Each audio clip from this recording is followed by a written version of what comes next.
মানুষ এক একজন আক্তার হোসেন হয়ে উঠতে হবে।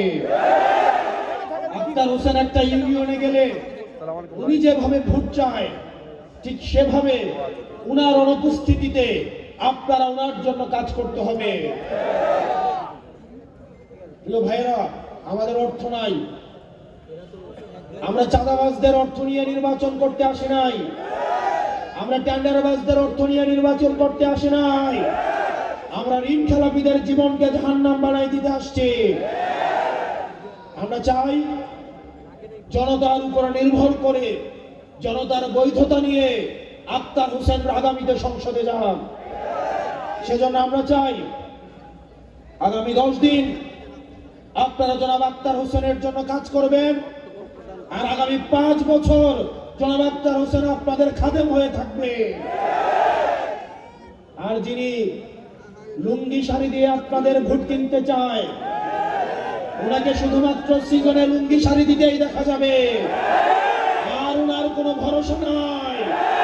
আমরা এমন মানুষের উপরে ভরসা রাখতে চাই না যারা দীর্ঘমেয়াদী কোনো পরিকল্পনা নাই, কর্মসংস্থান নাই, তার দক্ষতা নাই, যোগ্যতা নাই। উনি এই উত্তরাঞ্চলের কর্মসংস্থান নিয়ে ওনার কোনো দীর্ঘমেয়াদী পরিকল্পনা নাই।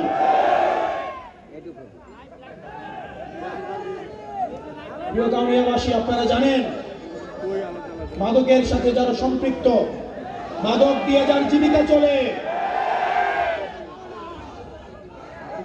মাদক দিয়ে যাদের জীবিকা চলে, তাদের কাছ থেকে সমাজ কোনো ভালো কিছু প্রত্যাশা করতে পারে না। বিড়ির ধোঁয়ার সাথে সাথে তাদের ভরসা জনগণের কাছ থেকে হারিয়ে গিয়েছে।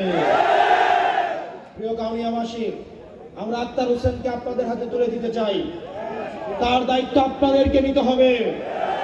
আর যারা ভোটের আগের দিন লুঙ্গি নিয়ে আসবে, শাড়ি নিয়ে আসবে, অ্যাডভান্স অর্থ নিয়ে আসবে, তাদেরকে 12 তারিখ প্রত্যাখ্যান করতে হবে। 12 তারিখ যদি আপনারা কারো কাছ থেকে কোনো অর্থ সংগ্রহ করেন, যদি তাদের ভোটের জন্য, সিএনজির জন্য, অটোর জন্য অপেক্ষা করেন, এই একদিনের গোলামি আপনাকে আগামী 5 বছর ভোগাবে। আমরা অর্থ নিয়ে আসতে পারবো না, আমরা লুঙ্গি শাড়ি নিয়ে আসতে পারবো না, আমরা বাচ্চাদের স্কুল ব্যাগ নিয়ে আসতে পারবো না। আপনি আমার জন্য 10 দিন থাকেন, আগামী 5 বছর আপনার জন্য গোলাম হয়ে থাকবো। এবার সময় এসেছে পরিবর্তনের, এবার আপনাদের সময় এসেছে পরিবর্তনের, সুবর্ণ সুযোগ এসেছে পরিবর্তনের। এই নির্বাচন শুধুমাত্র আপনাদের ক্ষমতা কাঠামোর পরিবর্তনের নির্বাচন নয়। আমি আপনাদের কয়েকটা প্রশ্ন করব, আপনারা উত্তর দিবেন হয় হ অথবা না। আপনারা কি সমাজে আর দুর্নীতি চান? আপনারা কি চান একজন সবসময় ক্ষমতায় থাকুক? আপনারা চান কিনা দুর্নীতি, মাদক সমাজ থেকে চিরতরে নির্বাসনে যাক?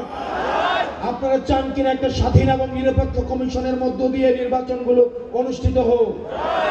যদি হয়ে থাকে তাহলে আগামী বাংলাদেশের রায় আমাদের হবে গণভোটে হা ভোটের পক্ষে।